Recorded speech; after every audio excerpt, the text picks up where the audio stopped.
Good morning students. हम आपका chapter पढ़ रहे थे हिस्ट्री का chapter first, what where how and when. इसमें हमने अभी तक पढ़ा था कि पास्ट के बारे में हमें जानना क्यों आवश्यक होता है, हम पास्ट के बारे में क्या क्या जान सकते हैं, पहले के लोग कहाँ रहते थे, पास्ट में लोग कहाँ पर रहते थे, वो एक जगह से दूसरी जगह ट्रैवल क्यों करते थे, एक जगह से दूसरी जगह शिफ्ट क्यों होते थे, साथ में जहाँ पर वो रहते थे उसे क्या बोलते थे, जहाँ पर वो रहा करते थे उस लैंड का नाम क्या था। तो वहाँ पर उसे भारत बोलते थे, इंडिया बोलते थे, ये सब चीज़ें बोली जाती थी। अब finding out about the past, इस सेशन में हम डिस्कस करेंगे कि हम पास्ट के बारे में कैसे जान सकते हैं, हमें इतने साल पहले क्या हुआ यह हमें कैसे पता चल सकता है। तो there are several ways of finding out about the past, बहुत सारे तरीके हैं जिसके द्वारा हम पास्ट में, इतिहास में जो हुआ है उसके बारे में जान सकते हैं। One is to search for and read books that were written long ago. सबसे पहली चीज़ तो जो बुक्स बहुत पहले के ज़माने में जो बुक्स लिखी गई हैं उन्हें हम सर्च करें, उन्हें पढ़ें, इससे हमें पास्ट के बारे में बहुत कुछ जानने को मिल सकता है। This are called manuscripts. और पुराने ज़माने में जो भी बुक्स जो भी लिखी गई थी उसे क्या कहा जाता है, उसे मैन्यूस्क्रिप्ट्स कहा जाता है।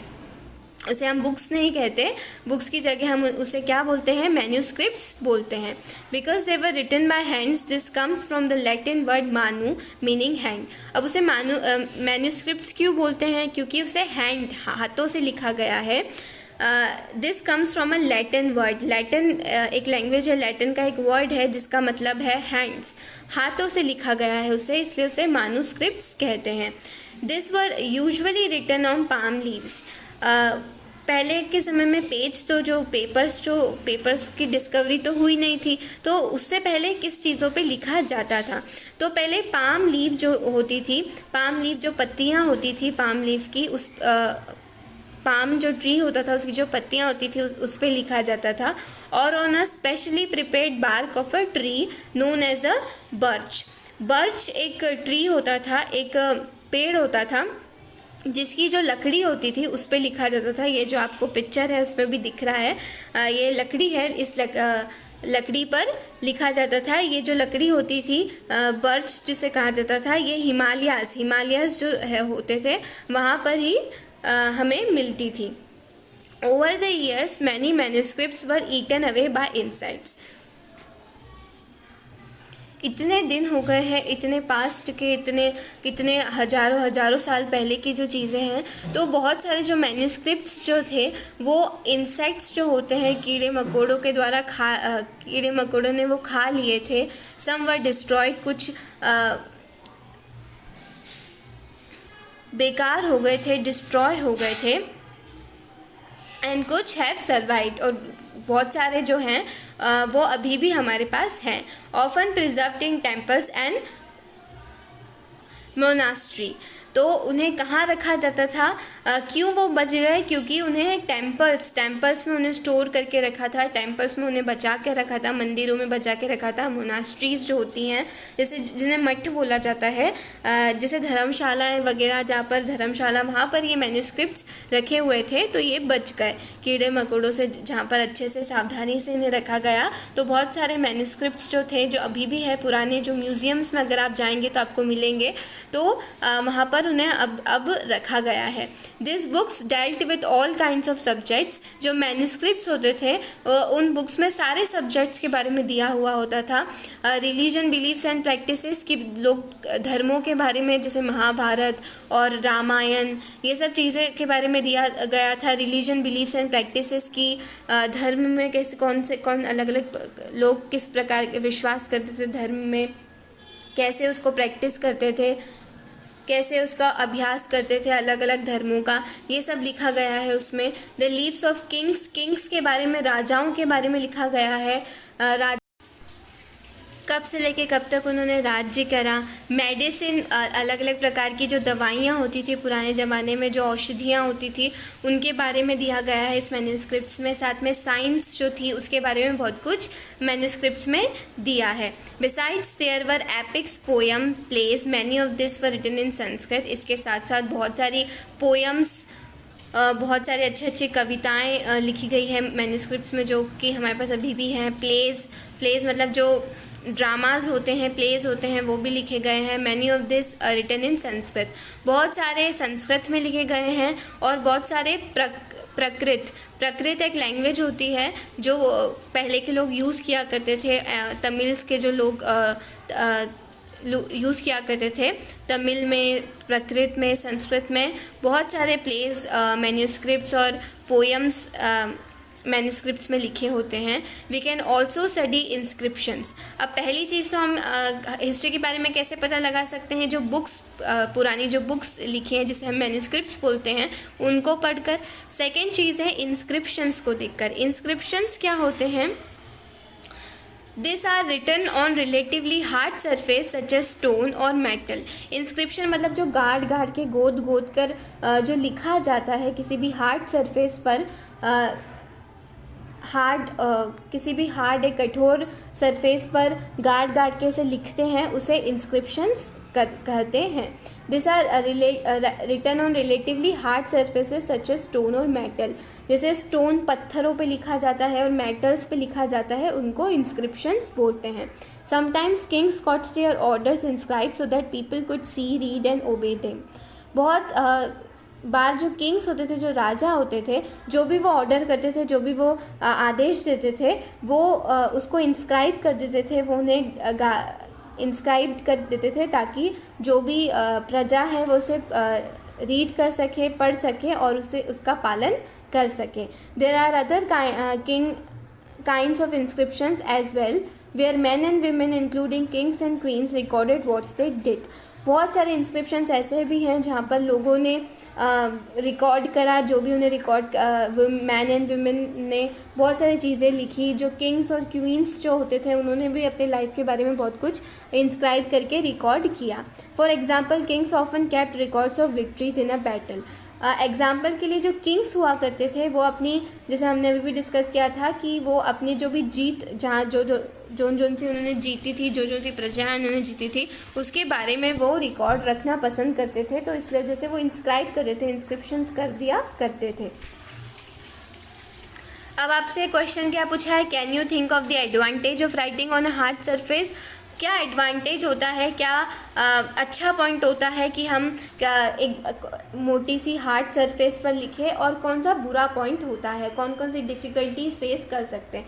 तो अच्छा पॉइंट तो ये होता है कि अगर हम किसी हार्ड सरफेस पे से लिख देते हैं तो उससे वो मिटरता नहीं है, वो बहुत दिनों तक ऐसे कैसे रखा रहता है, और लोग उसे बाद में भी बहुत हज़ारों सालों बाद भी लोग उसे देख सकते हैं, उसमें कोई भी परिवर्तन नहीं आता है। और डिफ़िकल्टीज़ क्या हो सकती है? डिफ़िकल्टीज़ ये हो सकती है कि इसको हार्ड सरफेस पे कुछ लिखना बहुत कठिन होता है। तो जो लिखने वाले जो मजदूर होते थे, जो लोग होते थे जो ये काम करते थे, उनके ऊपर बहुत प्रॉब्लम्स उन्हें झेल कर, बहुत सारी प्रॉब्लम्स होती होगी ये सब करने में, क्योंकि अगर कुछ भी गलत शब्द लिखा गया तो फिर से वापस से बनाना पड़ता था, क्योंकि ऐसा तो है नहीं, पेंसिल से तो लिखा नहीं कि इरेज कर दिया। तो वैसे ही ये एक एडवांटेज भी होता था और कुछ डिसएडवांटेज भी होता था। There were many other things that were made and used in a past. Those who study this objects are called archaeologist. Archaeologist जो टर्म है हमने बहुत बार पढ़ा है। जो लोग पास्ट के बारे में जानते हैं, जो लोग पास्ट के बारे में खोज करते हैं, जो बहुत सारी चीज़ें जो पास्ट में हुई है उसके बारे में खोज करते हैं कि कैसे लोग कपड़े पहनते थे, कैसा खाना खाते थे, कहाँ किस राजा ने कब से लेके कब तक रूल किया, क्या क्या किया, ये सब जो लोग फाइंड करते हैं, जो लोग ढूंढते हैं, उनको आर्कियोलॉजिस्ट बोलते हैं। जैसे डॉक्टर एक प्रोफेशन होता है, टीचर एक प्रोफेशन होता है, वैसे ही आर्कियोलॉजिस्ट भी एक प्रोफेशन होता है। The study the remaining of buildings made up of stone and brick, paintings and sculpture। ये आर्कियोलॉजिस्ट होते हैं, वो काय को पढ़ते हैं, काय को स्टडी करते हैं, जो भी पुरानी जो भी बिल्डिंग्स है उसमें जाकर देखते हैं कि वहाँ पर कैसे पत्थर यूज़ हुए हैं, कैसे इंस्क्रिप्शंस बनाए गए हैं, कैसे स्टोन्स, कैसे पत्थर है, कैसी ब्रिक है, कैसी ईंटों का इस्तेमाल किया गया है, कौन कौन सी पेंटिंग्स है, कौन कौन के स्क्रप्चर्स मतलब जो शास्त्र होते थे, तो ये कौन कौन से शास्त्र वगैरह है, उसको सबको ये देखते हैं। They also explore, excavate dig under the surface of the earth to find tools, weapons, pots, pans, ornaments and coins. और वो इसके साथ साथ ज़मीन जो होती है, ज़मीन में भी खुदाई करके ये देखते हैं कि कौन कौन से टूल्स जो होते हैं, कौन कौन से वेपन्स जो होते हैं, वेपन्स मतलब जो भी हथियार जो भी है, शस्त्र जो भी हैं, पॉट्स, पैंस, ऑर्नामेंट जो भी गहने, जो भी लोग पहले के लोग कैसे गहने पहनते थे, कैसे कॉइन्स यूज़ करते थे, वो भी मिट्टी में से खुदाई करके वो सर्च करते हैं. Some of this objects may be made up of stone, other of bone, baked clay और मेटल. ये जो भी वेपन्स जो भी हमने अस्त्र शस्त्र और ऑर्नामेंट्स, गहने, ये सब कुछ चीज़ें तो स्टोन से बनाई जाती थी, पत्थरों से बनाई जाती थी पहले के समय में, और कुछ बोन से, जो हड्डियों से भी बहुत सारी चीज़ें बनाई जाती थी. बेक्ड क्ले जो होती थी, जो पकी हुई जो मिट्टी होती थी, उससे बहुत सारी चीज़ें बनाई जाती थी. मेटल्स का यूज़ किया जाता था, इससे ये सब चीज़ें बनाई जाती थी. Object that are made up of hard imperishable substances usually survive for the long time. और जो कि बहुत हार्ड चीज़ों से बनाई जाती थी, बहुत कठोर चीज़ों से जो चीज़ बनाई जाती थी. इम्पेरिशेबल सब्सटेंस मतलब जो अविनाशी जो चीज़ें होती हैं, जैसे मेटल्स जो होते हैं वो जल्दी ख़राब नहीं होते, बोन्स जो हड्डियाँ होती हैं वो जल्दी ख़राब नहीं होती. तो ये सब चीज़ों से जो चीज़ें बनाई जाती थी वो भी लंबे समय तक के लिए, लॉन्ग समय के लिए चलती थी. तो इंस्क्रिप्शंस जो होते हैं वो कुछ इस तरीके से लगते हैं, दीवारों पे से गाड़ कर लिखा जाता है. साथ में जो मेटल्स होते हैं, कॉइन्स होते हैं, उसमें से गाड़ के इंस्क्राइब किया जाता है. Archaeologists also look for bones of animals, birds and fish to find out what people ate in the past. Archaeologist जो होते थे वो बोन्स जो होती थी, हड्डियाँ होती थी, उन्हें भी देखते थे ताकि वो पता लगा सके. एनिमल्स की हड्डियाँ देखते थे, फ़िश की, बर्ड्स की, इन सब की हड्डियों को देखते थे ताकि वो पता लगा सकते कि लगे कि वो किस प्रकार का खाना खाते थे. वो हर जगह जा के पता लगाते थे कि कोई ऐसे प्लांट, कोई डेड प्लांट तो नहीं है, ताकि कोई ऐसा एक्सटिंक्ट प्लांट, जो प्लांट ख़त्म हो गया है, उसके बारे में पता लगाते थे. कभी कोई प्लांट कहीं पर है तो नहीं जिससे हम और बढ़ा सकते हैं वो प्लांट को. Plant remain survive for more rarely if seeds of grain और piece of wood have been buried. कि कुछ ऐसी चीज़ तो नहीं है जिसे बरीड मतलब अंदर दफना के रखा हुआ है. एशेज़ मतलब जो जले हुए चीज़ें जो होती थी उसको भी फाइंड करके वो हिस्ट्री के बारे में पता लगाते थे. Do you think cloth is found frequently by archaeologist. अब आपसे क्वेश्चन पूछ रहे हैं कि क्या आर्कोलॉजिस्ट क्लोथ्स ढूंढ सकते हैं क्या, कपड़े ढूंढ सकते हैं क्या. तो ये आंसर अगर किसी ने संभाल के रख रखे हैं तो हाँ. बाकी अगर क्लोथ्स नहीं फाइंड कर सकते, क्योंकि क्लोथ्स जो होते हैं उन्हें जो बर्ड्स होते हैं, जो इंसेक्ट्स होते हैं, जो कीड़े मकोड़े होते हैं, उसे काट के जो क्लोथ्स को ख़त्म कर देते हैं. तो क्लोथ्स के बारे में आर्कियोलॉजिस्ट इतना पता नहीं लगा सकते. लेकिन जो हड्डियाँ होती हैं, जो मेटल्स होते हैं, बहुत सारे जो एशेज़ होती हैं, एशेज़ मतलब जो राख होती है, उससे भी बहुत सारा आर्कियोलॉजिस्ट पता लगा सकते हैं. Historians that is scholars who study the past often use the word source to refer to the information found from manuscript, inscriptions and archaeology. जो लोग हिस्टोरियंस और जो लोग सोर्स वर्ड यूज़ करते हैं, सोर्स मतलब साधन मतलब कि ये जो इन्फॉर्मेशन होती है, ये जो जानकारी है हमें कहाँ से मिली है. सोर्स जो है, इन्फॉर्मेशन जो है वो हमें कहाँ से मिली है, मैन्यूस्क्रिप्ट से मिली है, इंस्क्रिप्शन से मिली है, आर्कोलॉजी से मिलती है. तो सोर्स वर्ड यूज़ किया जाता है हिस्ट्री में. इसका मतलब होता है साधन, इन्फॉर्मेशन. ठीक है. One source are found, learning about the past become an adventure. अगर कोई एक सोर्स मिल जाता है, अगर कोई एक साधन मिल जाता है, उसके बाद एक पास्ट के बारे में जानना, पास्ट के बारे में लर्न करना एक तरीके से एक एडवेंचर लगने लगता है, एक तरीके से एक खेल लगने लगता है. एज वी रिकन्स्ट्रक्ट एक बिट बाय बिट, थोड़े सबूत को जोड़ के हम पास्ट के बारे में एकदम अच्छे से जान सकते हैं. So historians and archaeologist are like detectives. तो जो हिस्टोरियंस होते हैं, जो आर्कियोलॉजिस्ट होते हैं, जो पास्ट की चीज़ों को पढ़ते हैं, तो वो एक तरीके से डिटेक्टिव्स होते हैं, जासूस होते हैं. Who use all this sources, जो भी उनके पास सोर्सेज, जो भी उनके पास इंफॉर्मेशन होती है, वो उसको यूज़ करके एक हमें क्लू देते हैं, हमें जानकारी देते हैं कि पास्ट में क्या घटनाएं घटी होंगी, कैसे घटी होंगी। तो वो पास्ट की चीज़ों से देख देख कर डिबेट्स कर कर कर ये फाइंड आउट करते हैं कि पहले क्या हुआ था, कैसे हुआ होगा। तो इस वाले सेशन में हमने क्या देखा? इस वाले सेशन में हमने देखा कि हम पास्ट के बारे में कैसे फाइंड कर सकते हैं। सबसे पहले तो हम मैन्यूस्क्रिप्ट्स जो होती थी, पुरानी जो बुक्स होती थी, उसको पढ़कर हम जान सकते हैं।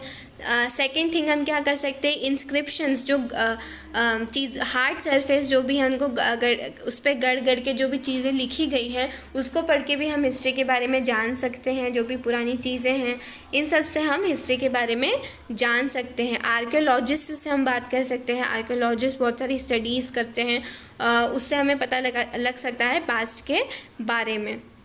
अब क्विकली हम डिस्कस कर लेते हैं मैन्यूस्क्रिप्ट और इंस्क्रिप्शन में डिफरेंस क्या होता है।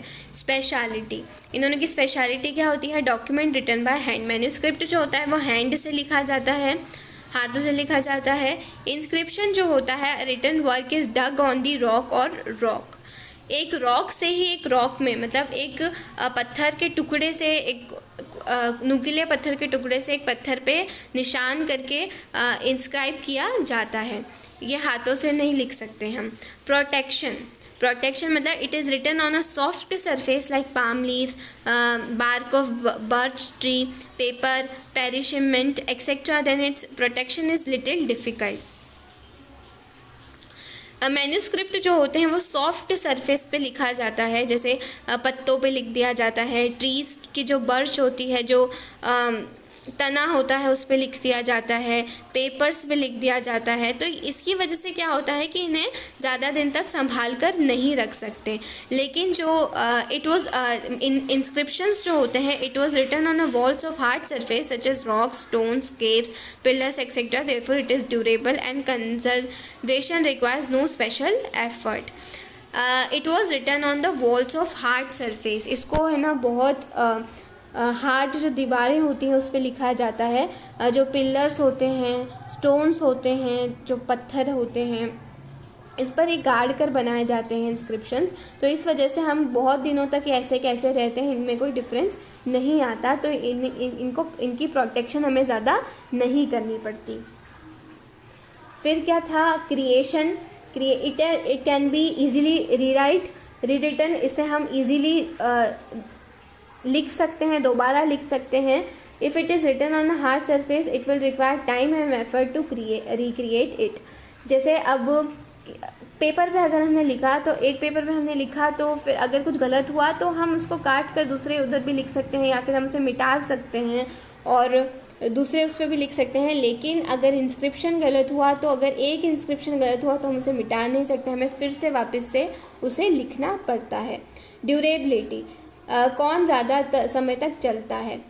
If it is not preserved properly it can soon be destroyed, अगर हमने इसे ठीक से प्रिजर्व नहीं किया, इसे हमने ठीक से संभाल कर नहीं रखा, तो ये आराम से ख़राब हो जाते हैं। लेकिन जो इंस्क्रिप्शन होते हैं, it is engraved on a hard surface, it is easy to preserve, इन्हें बहुत कड़क जो सरफेस होती है उस पर बनाया जाता है, इसलिए ये आसानी से प्रिजर्व कर सकते हैं, हम लंबे समय तक ये चल जाते हैं। Change, it can be easily modified because it is written on a soft surface, it can be easily modified, अगर हमें कोई चेंज करना है किसी भी चीज़ में तो हम आसानी से चेंज कर सकते हैं, क्योंकि ये पेपर्स और छोटी छोटी सॉफ्ट सरफेस पे लिखा जाता है।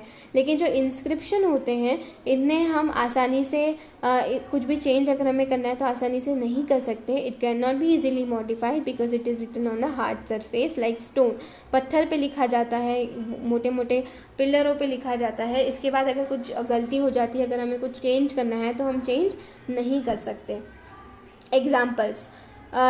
एग्जाम्पल्स कहाँ, जैसे वेदास जो है वो मैन्युस्क्रिप्ट्स हैं, पुराणास, ये सब एक तरीके से अर्थशास्त्र, कौटिल्य के जो अर्थशास्त्र है, तो ये सब उन्होंने मैन्युस्क्रिप्ट्स पे ही लिखा था। इसके साथ साथ इंस्क्रिप्शन से अशोक इंस्क्रिप्शन, अशोका जो किंग थे उन्होंने बहुत सारे इंस्क्रिप्शन कराए थे। इलाहाबाद पिलर,